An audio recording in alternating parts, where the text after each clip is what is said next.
President has called for all sectors to put all hands on deck to assist and bring in efforts to help relieve the situation in KwaZulu-Natal. Let's hear from the tourism industry now, the Tourism Business Council of South Africa, if there is a glimmer of hope in those numbers articulated by the Premier there and how they plan to get their hands on deck. CEO of the Tourism Business Council of South Africa, Chifiwa Chivengwa, joins us now. Chifiwa, good evening and thank you very much for your time. Is there a glimmer of hope to improve the situation of that 47% occupancy? The Premier seems to believe by tomorrow things will begin to pick up. I mean, he says the airport remains open. Is that at least the first step towards some kind of encouraging people to book their flights and go to Durban?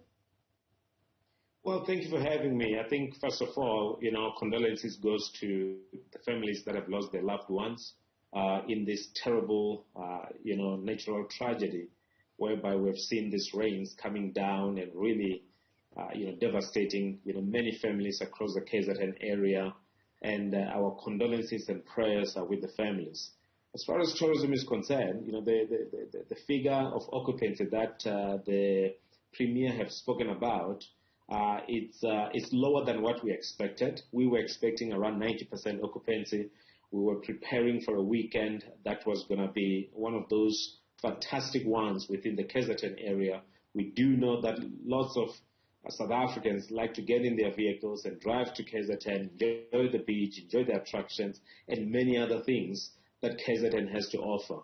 But we do know that, when it comes to the area of Durban, where we have a lot of, tourism infrastructure in terms of hotels and many other things, we do know that the numbers that we are receiving are not nearly as what we expected. And, we do know that there may be last-minute bookings, but from what we've seen throughout the week and the patterns that we've looked at, over, compared to other years, there is still, a lot of gaps in terms of, what we anticipate.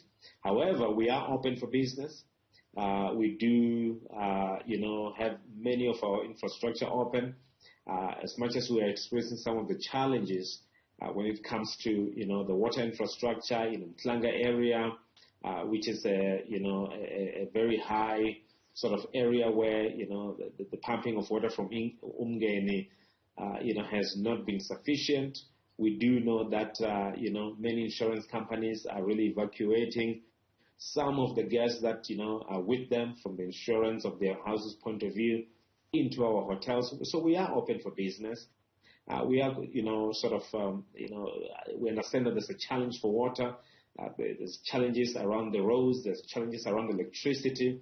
And the fact that we hear the Premier talking about, how they are really trying to fix everything is encouraging. But we are there. We are open. We want South Africans to travel and those that are coming from outside of the country to enjoy the area. We do know that there are challenges by the beaches, but, let's all work together. Let's hold hands. Let's make sure that, all of us come out of this in one piece, and we make sure that, we protect the jobs that we have been protecting over the many years through the pandemic. Yeah. And we are grateful that South Africans are still traveling, although it's not at the pace that we anticipate over this period in KZN area. Yeah. Now, over the last couple of disasters, and I mean a couple of disasters, it seems like we're coming from one to another, from COVID to the unrest, and now we're talking floods. One would assume that the tourism sector, Tourism Business Council, and all the other stakeholders have, to some extent, gained a better understanding of how to market a destination in a time of crisis. You think we can? How do you do that in a time of a crisis such as a flood? Well, we've put a lot of resources in making sure that South Africans travel their own country. And of course, KZN being one of those favorable destinations, especially for those that are coming from Gauteng and other provinces, around. And also those that, once they get to in their vehicles and drive, it is one of those popular destinations. And, there has been a lot of efforts by Durban Tourism, by, Tourism KwaZulu-Natal in terms of marketing and making sure that, tourists do come to KZN. I remember one time I was in Limpopo and I saw the whole team from KZN really marketing and making sure that people do travel from Limpopo to to Durban and many other parts of KZN. So we have done a great deal of marketing. And I think that one of those things that's, devastating about the situation is that, we have no control over, the weather that we're receiving now, as much as many people can say it's part of climate change and many other things that we need to look at. But it is what it is at the moment, and we have no control over it. It has happened. It may still happen in the next few days. But what we need to do is to hold hands together and make sure that, we protect, the brand KZN and the brand Durban, to make sure that, as we continue further, we are not defined, or, that particular part of the country is not defined by floods. We've done so in Cape Town when there was drought. We work together, we make sure that, we come out of drought in Cape Town. And the same thing needs to happen in Durban. We need to make sure that we come out of the situation that we have stronger and more prepared.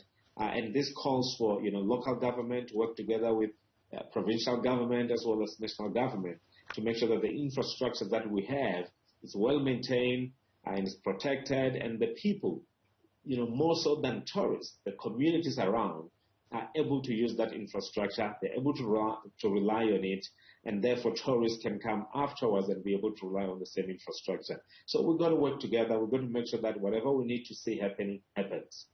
Any suggestions as far as the possibility of 155 temporary jobs being lost because of the kind of impact that this will have? Well, the 155 jobs, we have a long weekend coming up towards the end of this month, which is the first of May, and we have many other things that are going to be happening in that part of the country. So the more we make sure that we recover faster, we clean up faster, those jobs may not be lost. It is a potential, job losses that we may have. So let's look at it in a way that, a whole lot more people within the tourism industry are not yet on a full salary.